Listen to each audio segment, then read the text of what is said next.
Okay, continuing on, we're ready to head out and into Anor Londo.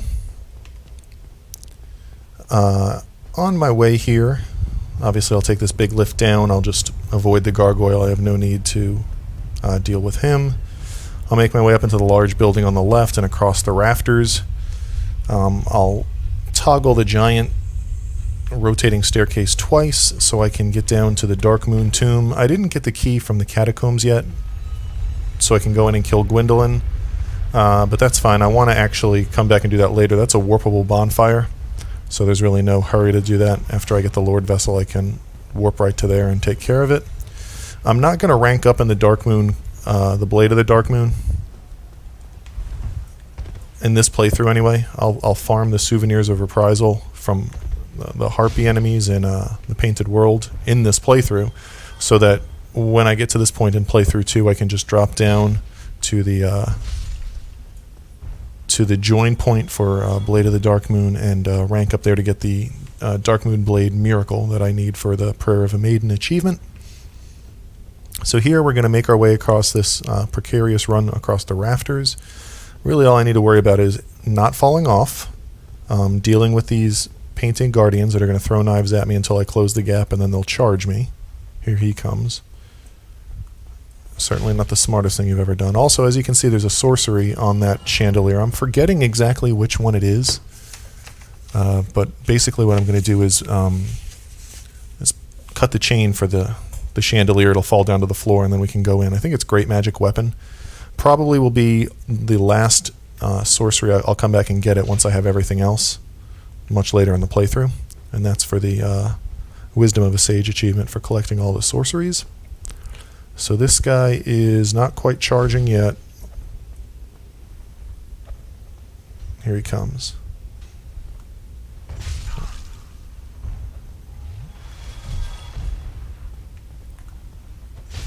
Alright, these guys are dead.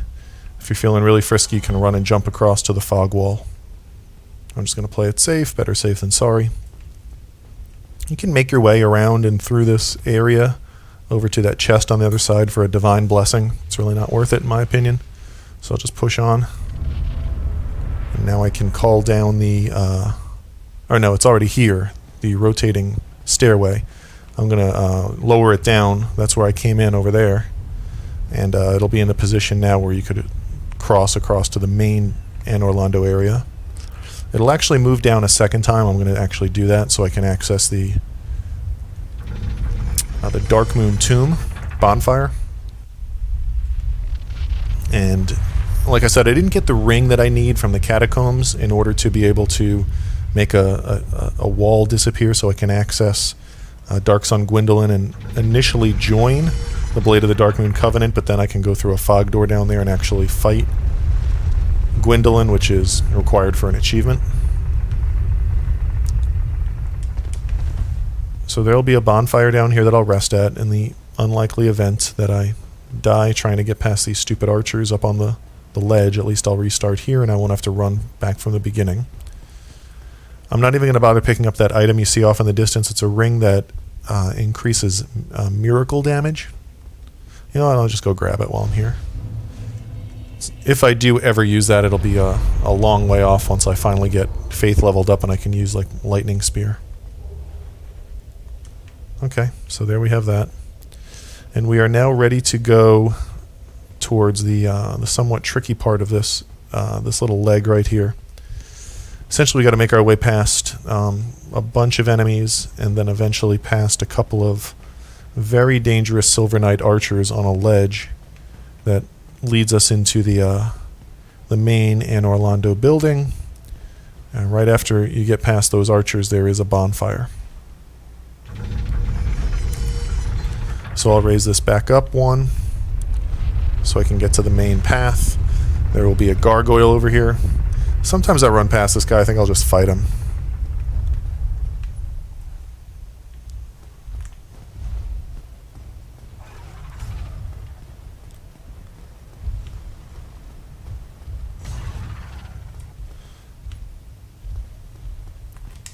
Actually, I think I'll just run past him. I don't feel like dealing with him. I mean, he'll chase me, but I'm going to essentially run past everything up here.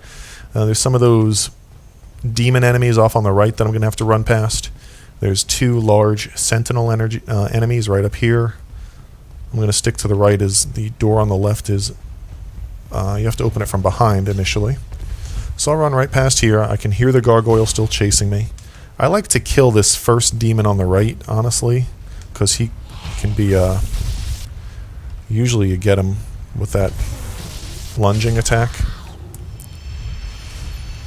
Gargoyle, I was saying, where is he? There he is. Just going to make my way across this bridge. I may take some damage in the process. That was kind of a mess back there. Normally it doesn't happen like that, but whatever. There's another of these demon guys right here. I'll just smack him. There's another one behind me that may shoot lightning at me. And here you see the archers that cause a lot of problems for people. My tactic for this is to run up and stop briefly so there's a pillar to my back preventing the left archer from shooting me. Then essentially I charge the right archer and try to roll through one of his arrows if I have to. And I just try to get into a position where I can smack him twice with my halberd and kill him. I mean, it's easier said than done. I've done this so many times, but it's still kind of it's one of those things that it can go wrong, you know?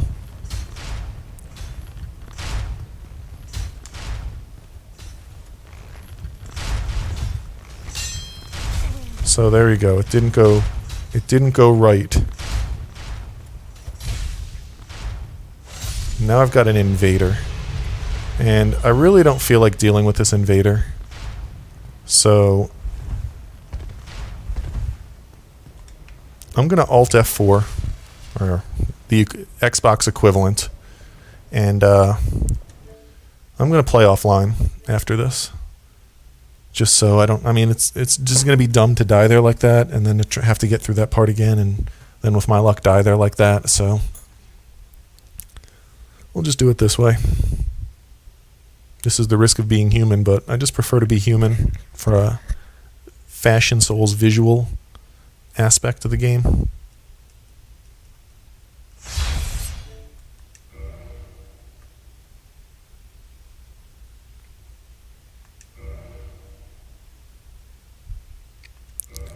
So yeah, I'm going to go offline. I have no need to... where's the option to play offline? Log out, I guess. Okay, so I'm in offline mode now. It's just going to be better this way. I have no need to interact with human players. And that's just going to avoid unnecessary invasions that may or may not kill me and impede my progress. So here's where I killed the knight. And then we'll progress here. Basically drop off of this ledge and head through this fog door. And once you're in here, the first thing you want to do is go into this room on the left to where you find Solaire and a bonfire. I'm going to go ahead and rest at this bonfire, and I'm going to go ahead and kindle it 3 times up to 20. I have the humanity in my counter, so it's no problem. I would strongly suggest doing this. Now, kindled bonfires do carry over to the next playthrough. You don't have to kindle them further in subsequent playthroughs. And this is a good one to have 20 because this area is kind of dangerous, and it's got a somewhat difficult boss for many people initially here, the Ornstein and Smough battle. So now that I've done that, I'll come over here and talk to Solaire. He reminds me that I can call upon him for help. Make sure you get this you have feelings for me dialogue to sort of progress his quest line. I'm going to come out here, and I'm going to head into this room and kill this Silver Knight to get 3 Sunlight medals from this chest. I'll ultimately need 10 Sunlight medals to rank up in the Warrior of Sunlight Covenant and to get a miracle as a result. This had the good fortune of getting a Silver Knight shield from the Silver Knight. You do need to get 3 different drops from Silver Knights for the Knight's Honor achievement. You need the sword that obviously could potentially be dropped by, like this one, Silver Knights with swords. You need the spear, and you need the shield. So I've gotten the shield out of the way. That's going to lessen my farming later. You do need to go into this room. This door is locked from that side. We need to make our way around to the back to unlock it. And in this room, it looks like a dead end in a fireplace, and you can make your way through this illusory wall. And we're going to encounter the first of 3 mimics in the immediate area. I'm going to equip the gold serpent ring because I want this mimic to drop his symbol of avarice. Again, if you look at the chain, it is pointing at me. It's a mimic. Whereas on normal chests, it curves around and back towards the chest. So let's go ahead and kill this guy. I don't have any Lloyd talismans to try to get him to drop other things. His guaranteed drop is the occult club. Hopefully this is both items. There we go. So I got a symbol of avarice. Perfect. And an occult club. You've got Havel's armor set in these two chests. I have no need for it, so I'm not going to get it. You have Havel's great shield in this chest. And you have the Dragon Tooth, Havel's weapon, in this chest. You need these two items for the Knight's Honor achievement, so be sure to grab both of them. Feel free to grab Havel's armor if you have any intention of equipping the heaviest armor in the game, I believe. I will never equip it, and it's not needed for any achievements, so I won't bother picking it up. And generally, as I make my way through Anor Londo, I take somewhat of a shortcut that allows me to just get to the boss quickly, and then I can backtrack to do numerous other things afterwards. I'm just going to go ahead and go the long way for now. The shortcut involves running here and jumping over this ledge to get onto that little path below. That leads to the left into a room with a Titanite demon. Nothing necessary in there. I think that's what's in there. To the right, yes, that's what's in there. And to the right is a room with stairs to a silver knight that lead down to a lower room that's locked on the door below, kind of in the middle of the screen there, and that you can take sort of that's your shortcut to get quickly back to the bonfire, which is down below, and then through that door, up the stairs, out this door, and straight ahead out to the area where you'll find the boss. The boss is. I'm not going to bother with that shortcut. I'm just going to play through all the stuff you need to do. Up here, we have sort of the top level of this shortcut room. I can't do anything up here. Over here there's a silver knight and a soul item. I'll go ahead and kill him and get it. Maybe he drops me his spear. We'll farm them later with the covetous silver serpent ring to improve the chances of getting their drops. There's the soul of a hero. There's the Titanite demon I had mentioned. So now if we go back to the other side, there are two more mimics here. Both of these chests are mimics. They contain useless items that I won't even bother killing them to get. But this is another chance for you to get that symbol of avarice if you haven't gotten it yet. There is a silver knight straight off with a bow and arrow that just leads to a dead-end ledge. I'm not even going to go out there. There's a locked door to the right and an unlocked door to the left. We'll proceed through that door to the left in a moment. Just want to mention with this symbol of avarice, basically the reason I'll be using that, and you can see my health draining while I'm wearing it pretty slowly, but it's a constant health drain. But it increases my item discovery by 300. It does not stack with the silver serpent ring, so you can only get 300 item discovery from one or the other. But it also gives me 20% extra souls, so after every boss I kill, I'll quickly put that on and get extra souls from it for free, and that's pretty much the only use I'll have of it. You do have plenty of time after you kill a boss to quickly put it on, so that's important to do for the extra souls. This is a bedroom. On the other side of this door, basically right here, is a silver knight. I don't believe it's possible. Oh, hey, look, it is possible to hit him through the wall. You just need the right distance and angle. There we go, I killed him. So he's normally standing literally right here as you walk in. So if you don't kill him through the wall, you want to kind of run in and then turn around and quickly lock on and maybe get ready to block his incoming attacks. Now this path is going to lead up to a roof area with a knight with an bow and arrow in the distance. And there is another knight right over there. I'm going to go kill this guy with the bow and arrow off in the distance first, and then the progression path is behind this guy. I'm not going to go there quite yet. I just wanted to kill him, and I always... Look at this, he may have dropped me. Nothing interesting. He does sometimes switch to a sword. I was hoping that maybe he might have dropped the sword. Here comes the other one. Can one-shot those guys with a jumping attack. And down here we should find Siegemeyer, who has now made his way from being trapped by boulders in Sen's fortress, and now he's in a pickle because he doesn't know how to deal with the three monsters in this room, which are 3 silver knights. So I'll talk to him. Whatever can be done. Blah, blah, blah. Silver knights in the other room. So I'll come out here and I'll wake up this Silver Knight and sort of back up a little more carefully so I don't get killed. I'll try not to get Siegemeier engaged. I almost died here.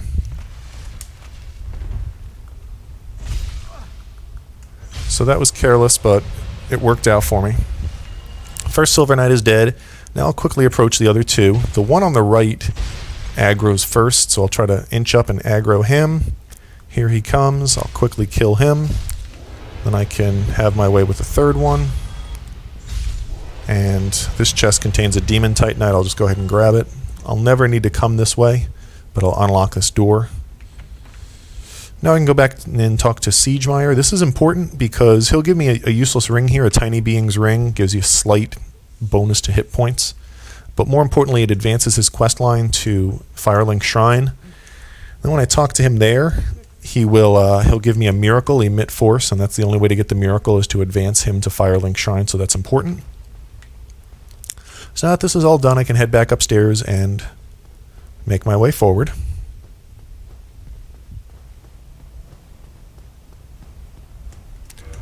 I never took off this covetous gold serpent ring back from when I killed the mimic, and I thought I was moving a little sluggishly. That's much better. So now if I come down here, there's like seems kind of confusing at once, but there's like a double spiral staircase where walking up this path leads me above the other path. You see, I'm not on that path right there. I'm on the path above it. So anyway, we head down here, and now it takes me to where I would have jumped off when I mentioned jumping off earlier. So what I want to do is I want to open this shortcut door. I want to come in here and kill this Silver Knight. This guy can be really annoying. I'm going to be a little more careful. He tends to do a good job of blocking with his shield as he attacks you, which can be really annoying, and he has a ridiculous range, as you saw there. So I'm going to try to get him into this long straightaway. He blocked that, blocked that one too. There we go. So that killed him. In the two chests below are the Silver Knight armor, helmet, boots, and gloves. I have no need for them. And a Silver Knight that only becomes active if you get close, so I'm not going to bother with him. This shortcut leads back to the bonfire. It's just ahead and to the right, but 14 Estus is plenty. I'm not going to go rest. That would cause these Silver Knights to respawn anyway. And now I'm going to head up and out and into the main room or chamber of this this building. What we have here is an archer directly across. You can see him there. We have two big sentinel enemies down below. I could head down to the ground floor and maybe use those steps to get up to where the archer is. The boss fog door is to my right. To my left is a switch that opens a big door outside where I ran past all the enemies and eventually dealt with the Silver Knights on the archers on the ledge. If I take this path up and around, it leads me to a weapon that I need for the Knight's Honor achievement, a great bow, Dragon Slayer great bow maybe, and then I can get to the giant blacksmith down below. Now there's a door over here that you can't see from here, but it's right there, an opening. That would lead me down to the giant blacksmith. I'll be coming back that way. In the meantime, I'm going to drop out this window. I'm going to make my way down these drops. You could fall off here, so be careful. Here you can see that's where I came from, that path straight ahead. There's the gargoyle that I ran past. Straight ahead even further is where I originally came in this area before I went through that building on the right and the rafters. Make my way around here and then fall off as far as I can to get behind this fence. And here it is, the Dragon Slayer Great Bow. Then you want to fall through and fall off here. I'm going to try to do a plunging attack on this enemy as I fall, so I don't have to deal with him as I'm staggered from the fall. There's another one over there that I'll get to in a minute. It's not that big of a deal, but I'm going to run down and kill this one and get that soul item. Or, I'm sorry, it's a Titanite chunk. Whoa! Whoa, that was close. That guy surprised me. Look, he almost killed me. Let's go ahead and top off. So I did not realize that there was another one right here. I forgot all about him, and he almost knocked me off the ledge. So that could have been real bad. Good to know. And now I can deal with this guy. Usually a charging attack with an overhead smack is enough to kill him. And in here we have the giant blacksmith. I really have no business with him right now. You can make your way around to this chest, I think, going the other way, and it's a... I think that's the hawk ring that increases bow and arrow range. I just have no need for that. Here you can do... you can craft boss souls if you have eligible weapons, which would need to be... In the case of the soul of Gwyndolin, I could make it from the Tin Banishment Catalyst, but I don't have the soul of Gwyndolin. I could make the Manus Catalyst if I had the Soul of Manus. The Catalyst is the only weapon for boss weapons that you don't need to upgrade to +10. They don't upgrade. So that's why it gives me that option, because I have the weapon, I just don't have the appropriate soul. This is a lightning upgrade. You would eventually need to upgrade a lightning weapon all the way to +5, but we have the lightning spear from Anor Londo.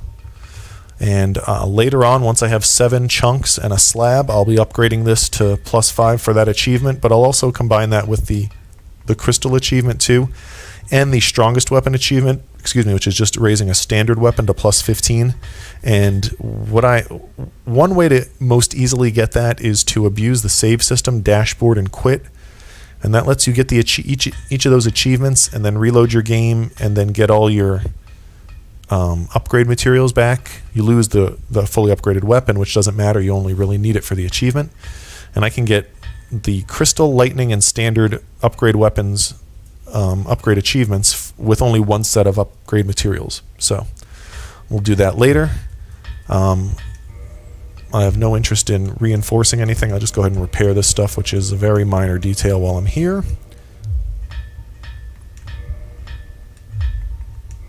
And now I'm ready to head back into the big room and engage the boss of this area.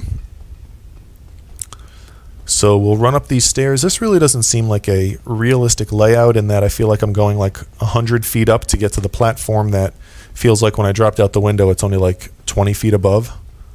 But whatever. Here we are back in this room. I'll come around and kill this archer first.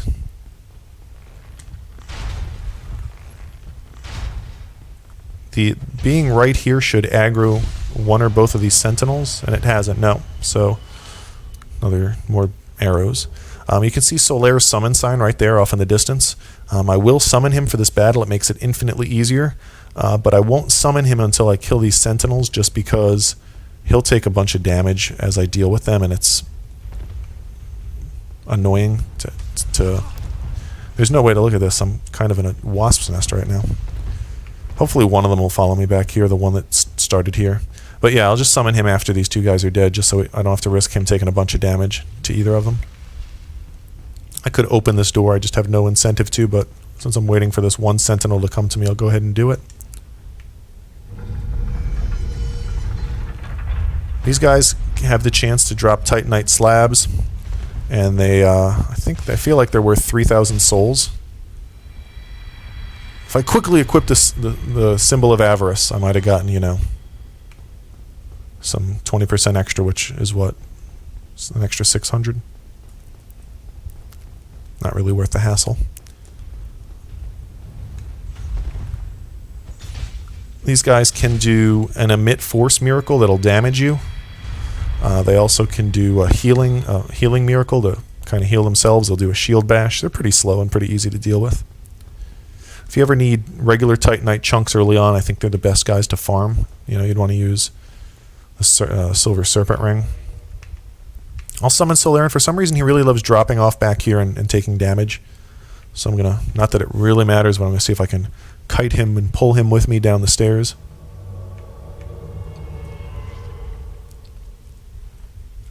Hey, he's coming with me down the stairs.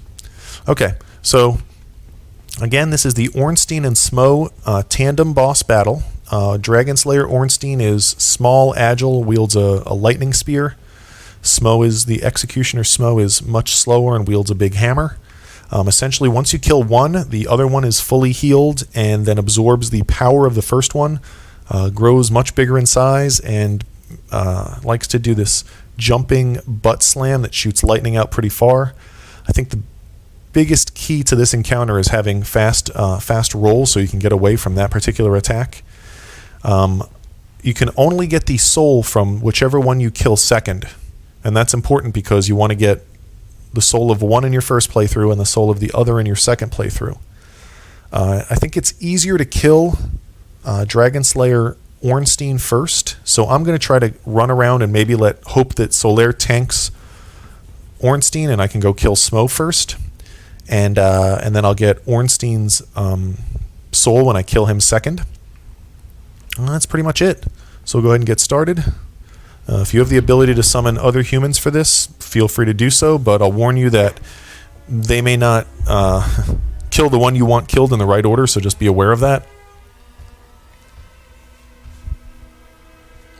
Generally, when the battle first appears, more often than not, Ornstein does like a fast dashing attack at you that you want to be able to evade quickly. And here he did it, but the wrong way. He got a little... There he is. So let me try to avoid all these attacks, and he nailed me. But I've got Ornstein on... I'm trying to get away and heal so I don't get killed. I've got Ornstein on Solaire, so I should be able to... Whoa, he's doing a double attack, and it got me. Should be able to take out Smough here.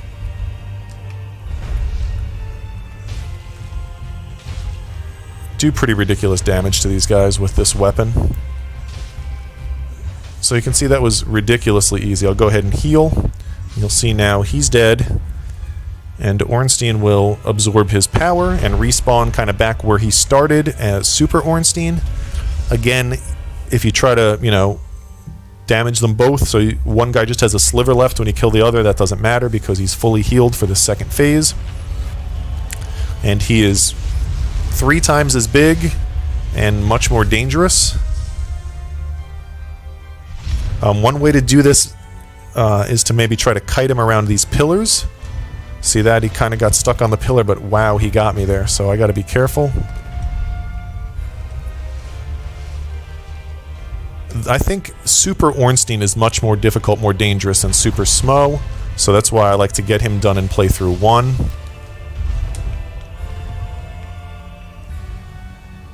I believe 2 or 3 hits will stagger him. Wow, but I don't remember exactly. Solaire does next to nothing, but he's a good distraction.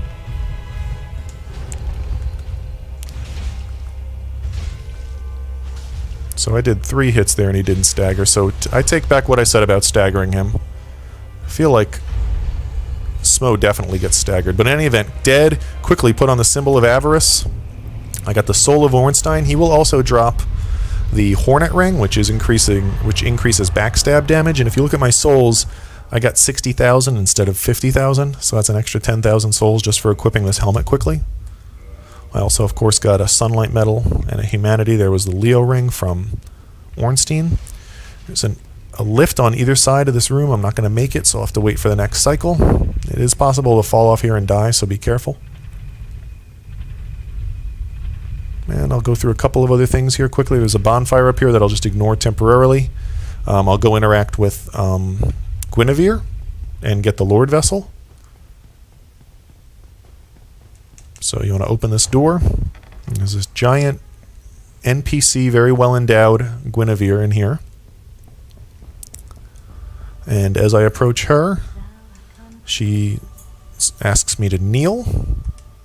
And she grants me the Lordvessel that would unlock the associated achievement. And that allows you to warp at bonfires. You also need this item to progress to the final area of the game. Basically, you get teleported in one of a couple different ways that I'll explain shortly to an area called the Sunlight Altar. No, Firelink Altar. You place the Lordvessel.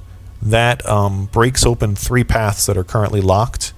One in the Tomb of the Giants, one in Duke's Archives, and one in the Demon Ruins. Ultimately, those 3 paths lead to 3 bosses that must be killed in addition to a 4th boss to put their souls in this Lordvessel on the altar to open the door to the final area and the final boss. So that's all to come later, obviously.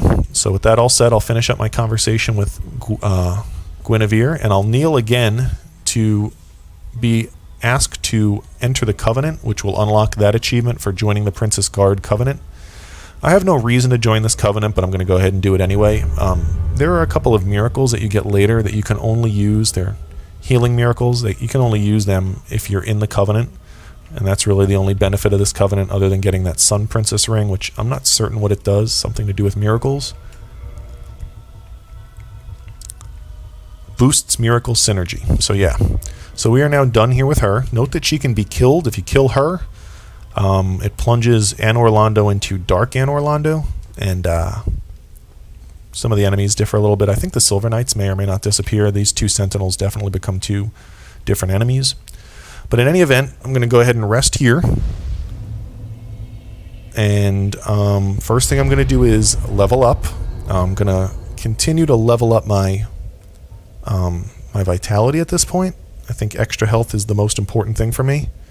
I can put all my points here right now and get up to level 49 and basically get 250 more health, which will be very helpful. I'm going to put a couple of items in my bottomless box that I don't necessarily need immediately.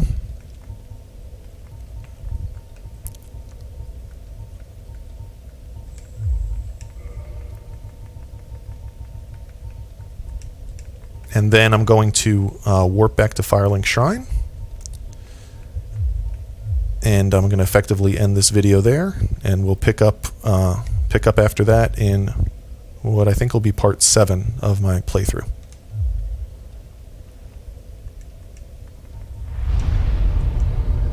You can see quickly there, those are the warpable bonfires that I've been to so far. You know, I made sure to rest at the Sunlight Altar when I was in the Undead Burg, so I can warp there directly. I made sure to rest at the Dark Moon Tomb and Daughter of Chaos down after Quelaag, so I can warp to those directly. So like I said, this warp will take me to Firelink Shrine. Not every bonfire is warpable, but most of the important ones are. That one that I just warped from is warpable as well. And like I said, from here, now that I can warp, I'm gonna the next thing I'm going to do is take care of some miscellaneous things before I progress towards ultimately killing the 4 kings, which is my next big task.